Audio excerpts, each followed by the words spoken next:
మీ ఎలాంటి వ్యాపార ప్రకటనలకైనా వెంటనే మా ఛానల్ సంప్రదించండి. ప్రస్తుతం మనతో పాటు ప్రముఖ ఆధ్యాత్మికవేత్త వేదిక్ ఆస్ట్రాలజర్ గోనుగంట్ల సురేష్ బాబు గారు ఉన్నారు. మిథున రాశి వాళ్ళందరికీ ఈ జనవరి మాసం ఎట్లా ఉంటుందో గురువుగారిని అడిగి తెలుసుకుందాం. నమస్కారం గురుగారు. మణికంఠ గారు నమస్కారం అండి. 2025 చాలా త్వరగా అయిపోయింది. 2026 జనవరిలోకి వచ్చేసాం. మిథున రాశి వాళ్ళకి ఎలా ఉంటుంది, ఎటువంటి అదృష్టం ఈ నెల వెళ్ళి తీసుకురాబోతుంది గురుగారు?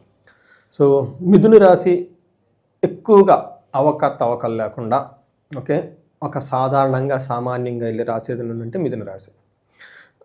కొంచెం అప్పుడప్పుడు వస్తూ ఉంటాయి అనుకోండి జాబ్లో ప్రాబ్లమ్స్ అవి, బట్ ఏ ప్రాబ్లం ఉన్నా మేనేజ్ చేసుకునే అంత సిచ్యువేషన్స్ వీళ్ళకు ఉంది. అంటే ప్రాబ్లమ్స్ విత్ మేనేజబుల్ క్యాపబిలిటీస్ వీళ్ళకు ఉన్నాయని చెప్పుకోవాలన్నమాట. ఇది గుడ్ ఒక తటస్థంగా పోయేది రాశి ఇది. ఇందులో మనం చూసుకుంటే ఈ జనవరి మంత్లో మృగశిర 3-4 పాదాలు, ఆరుద్ర 1, 2, 3, 4 పాదాలు, పునర్వసు 1, 2, 3 పాదాలు అంతా మిథున రాశిలో ఉంటారు.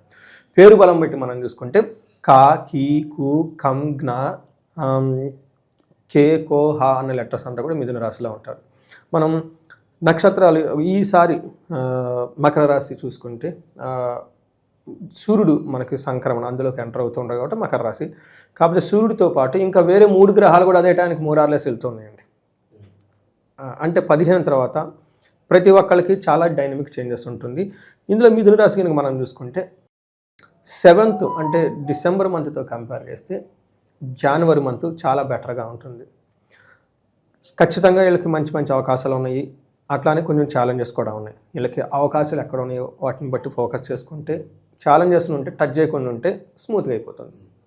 ఫస్ట్ ఏం చేయాలంటే వీళ్ళకి సూక్ష్మగోచారం లఘుగోచారం ప్రకారం 8వ స్థానంలో సూర్యుడు ఉన్నారండి. 8వ స్థానంలో సూర్యుడు 4 గ్రహాలు కూడా 8వ స్థానంలోకి సంక్రాంతి తర్వాత ఎంటర్ అవుతుంటుంది.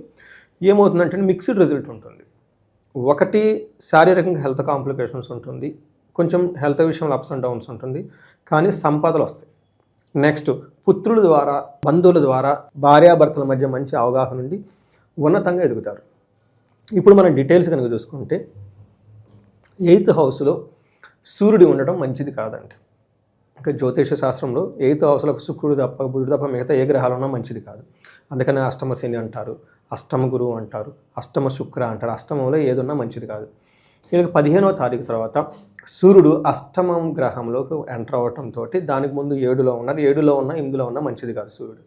హెల్త్ కాంప్లికేషన్స్ ఎక్కువ వచ్చే అవకాశం ఉంది. కాబట్టి ఆధ్యాత్మికంగా ఉండటం, పర్టికులర్గా ఉద్యోగం రిలేటెడ్ జాగ్రత్తగా ఉండటం, బాసులతో జాగ్రత్తగా ఉండటం, పొలిటీషియన్తో జాగ్రత్తగా ఉండటం, గవర్నమెంట్ అఫీషియల్స్ నుండి ప్రాబ్లమ్స్ వచ్చే అవకాశం ఎక్కువగా ఉంటుంది. నిన్న కూడా ఒక బ్యాడ్ న్యూస్ ఇనే అవకాశం కూడా వీళ్ళకి ఎక్కువగా ఉంటుంది. కాబట్టి కొంచెం భయం కలిపే సంఘటనలు ఎక్కువగా జరుగుతూ ఉంటాయి. ఇది సూర్యుడు వల్ల జరుగుతూ ఉంటుంది. మరి సూర్యుడు అయ్యేస్తున్నప్పుడు మిగతా గ్రహాలు కూడా ఏదో ఒకటి ఇవ్వాలి కదా. కుజుడు వీళ్ళకి ప్రొటెక్టర్, కాపాడుతూ ఉంటారు. ఎలా ధన ప్రవాహాన్ని ఏదో ఒక విధంగా వాళ్ళకి కలిగిస్తూ ఉంటారు పాపం టఫ్ టైంని బేర్ చేయడానికి. అయితే వీళ్ళకి కుజుడు వచ్చేటప్పటికి కొంచెం హెల్త్ కాంప్లికేషన్ తీసుకొస్తూ ఉంటారు. మీరు అడిగిన విధంగా జాబులో అంత కంఫర్టబుల్గా ఉండకుండా ఇబ్బందులు పడే అవకాశం ఉంటుంది. ఇది గమనించుకోవాలి. అయితే ఇబ్బందులు ఎందుకంటే జాబ్ పోయి అంత పరిస్థితి అయితే ఉండదు, జాగ్రత్తగా ఉండాలి. అంటిల్ అన్లెస్ వాళ్ళ పర్సనల్ జాతకం లేదన్న ఇబ్బంది ఉంటే తప్పగా జాబ్ అయితే పోదండి. శుక్రుడు వీళ్ళకి అద్భుతాన్ని తీసుకొస్తున్నారండి. వీళ్ళకి గ్రేట్ ప్రొటెక్టర్ ఎవరంటే శుక్ర గ్రహము. సూర్యుడితో పాటు వీళ్ళు కూడా మారుతూ ఉన్నారు. శుక్రుడు వీళ్ళకి 7వ ప్లేస్లో నుంచి మనకి డిసెంబర్ మంత్తో కంపేర్ చేస్తే జనవరి 15 తర్వాత శుక్రుడు వీళ్ళకి బాగా యోగ్యతలు ఇస్తూ ఉన్నారు. ఉద్యోగాలు ఏమన్నా పోయే అవకాశాలు మనకు కనిపిస్తున్నాయి, అటువంటి పరిస్థితులు ఏమన్నా? ఉద్యోగానికైతే ప్రాబ్లం ఏముండదండి. వాళ్ళ ద్వారా ప్రాబ్లం వస్తుంది. వీళ్ళకి ఎక్కడికో వెకేషన్కి వెళ్తుంటే దారిలో పోలీసులు ఆపేస్తారు, ఫైన్ కట్టమంటారు.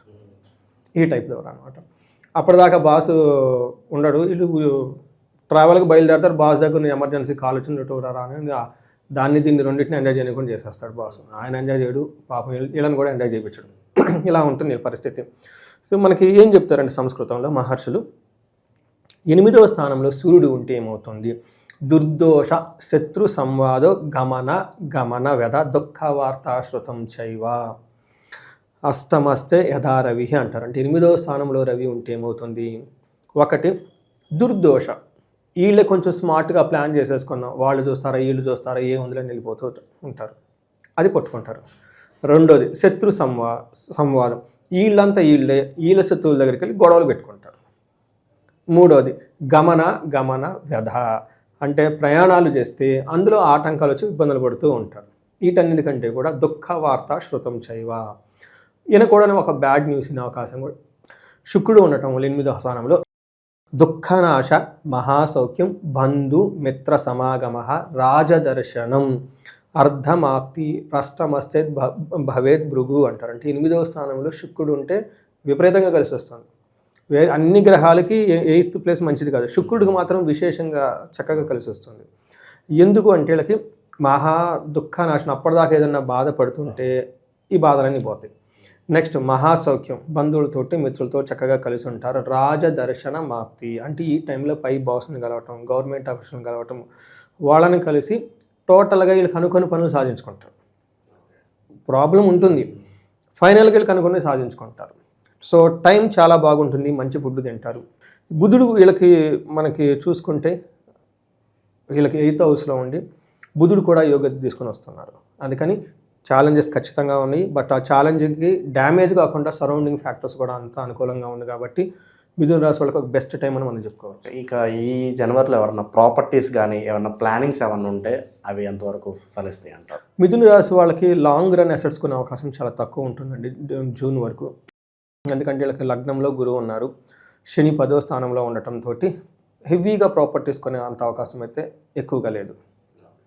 ఇంకా విశేషంగా ఈ నెలలో ఎటువంటి పరిహారాలు చేసుకుంటే ఇంకా అలాగే స్టేబుల్గా ముందుకు సాగొచ్చు అంటారు? వీళ్ళకి నవగ్రహకి కొంచెం ఎక్కువగా ప్రదక్షిణాలు చేస్తూ గుడుల చుట్టూ తిరగాలండి. ఎందుకంటే గ్రహాలు వీళ్ళకి ఇబ్బంది పెట్టే పరిస్థితులు ఏదీ లేదు. అలానే గొప్ప అవకాశం వచ్చే అవకాశం కూడా తటస్థంగా ఉంది కాబట్టి వీళ్ళ ఇష్ట సిద్ధిని బట్టి ఆ యొక్క దేవతలను ప్రార్థన చేసుకుంటే చాలా బాగుంటుంది. బేసికల్గా ఈ టైంలో సూర్య నమస్కారాలు చేస్తే చాలా బాగుంటుంది. సూర్యుడికి ఆర్గ్యం ఇవ్వటం చాలా బాగుంటుంది. అన్ని శుభ కార్యక్రమాలకి మూలం తులసి చెట్టును పూజించటం. ఉదయం సాయంత్రం చక్కగా తులసి చెట్టును పూజించటం. ప్రతి ఒక్కరికి ధనం కావాలి, ఎందుకంటే ధనంతోనే మనం అన్నీ గెలుచుకుంటూ ఉంటాం కాబట్టి మన సక్సెస్ విజయము. ఈ రాశి వాళ్ళకి ధనం బాగా రావడానికి స్వర్ణలక్ష్మి విశేష హోమం చేయటం, కుబేర పాశుపత అభిషేకం చేస్తూ ఉంటే చక్కగా.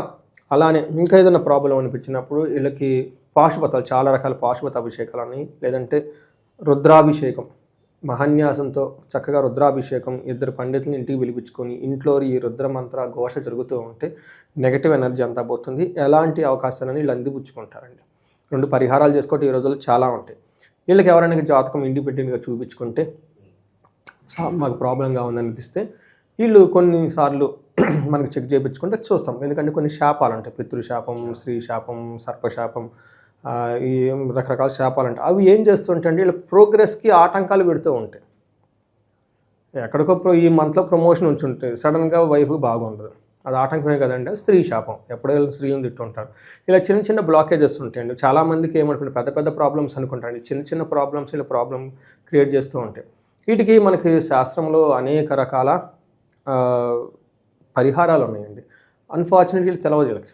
అందుకని జాతక చక్రం ఒకసారి చెప్పించుకొని చక్కగా చూసుకుంటే భార్యాభర్తలు అన్నీ కానివ్వండి, ధనం కానివ్వండి, కోర్టు ప్రాబ్లమ్స్ కానివ్వండి, ఎనీ ప్రాబ్లం అండి, ఎనీ ప్రాబ్లం. ఎందుకంటే చాలా చెప్పుకోలేని ప్రాబ్లం చాలా ఉంటాయి. ఆ రిలేషన్షిప్స్ ఇష్యూస్ ఉంటాయి, నమ్మి మోసం చేసేవాళ్ళు ఉంటారు. రిలేషన్షిప్ అనగానే ఆ రిలేషనే కాదండి, ఓకే, మనకి ఫ్రెండ్షిప్ ఉంటుంది, బంధువులు ఉంటారు, రకరకాలు ఉంటాయి. అన్ని రిలేషన్షిప్ కాదండి, వీటిలో డిస్టర్బెన్సెస్ ఉంటాయి. సో కొన్ని చెప్పుకోలేని ప్రాబ్లమ్స్ ఉంటాయి. అవన్నీ ఒకసారి చూపించుకొని లైఫ్ అనేది ఆకుండా ముందుకెళ్ళిపోవాలి. ఈ రాశి వాళ్ళకి చాలా అనుకూలంగా ఉంది కాబట్టి చక్కగా ఏదైనా ప్రాబ్లం ఉంటే మనకు కాల్ చేసి మనం వాళ్ళకి హెల్ప్ చేయొచ్చు. ఓవరాల్గా మిథున రాశి వాళ్ళకి ఎలా ఉంటుంది, వీళ్ళు ఎలాగే ముందుకు సాగాలంటే ఎటువంటి పరిహారాలు చేసుకోవాలి, అద్భుతంగా వివరించారు. ధన్యవాదాలు. ధన్యవాదాలండి.